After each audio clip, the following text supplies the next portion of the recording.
हमारे कबायली इलाकों में जंगें हो रही हैं, कोरम एजेंसी में जंगें हो रही हैं। क्या रियासत की जिम्मेदारी नहीं है कि वहां की सूरत हाल को बेहतर बनाए? एक तरफ आपने उनको जम कर दिया, जम करने के बाद बजाय इसके कि वहां खुशहाली आनी चाहिए थी, वहां बाग बहार होना चाहिए था, वहां सब्ज बाग होने चाहिए थी, वहां दूध की नहरें और शहद की नहरें बहनी चाहिए थी, उल्टा हमारे इलाके में ख्वार हो गए। वहां का अमन भी हमसे छिन गया, वहां की खुशियां भी हमसे छिन गई। ये होते हैं फैसले। इंतजाम का ये विजन, इस विजन के साथ आपके साथ लोगों ने ताउन किया था, इस विजन के साथ आपके पार्लियामेंट के मेंबरों ने आपका साथ दिया था। क्या कर रहे हैं आप मुल्क के साथ? क्या आप इस रियासत के साथ करना चाहते हैं? किधर आप मुल्क को ले जाना चाहते हैं?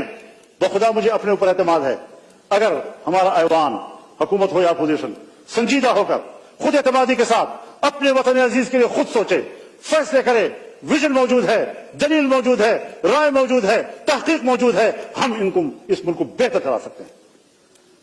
देखिए क्यों हम इस हद तक गिर चुके हैं कि हम एक कदम उठाते हैं तो उसके लिए भी एक इशारे के मोहताज होते हैं। तो किसी लम्हे हमारे जमीन पर कुछ गुजरती है या नहीं गुजरती?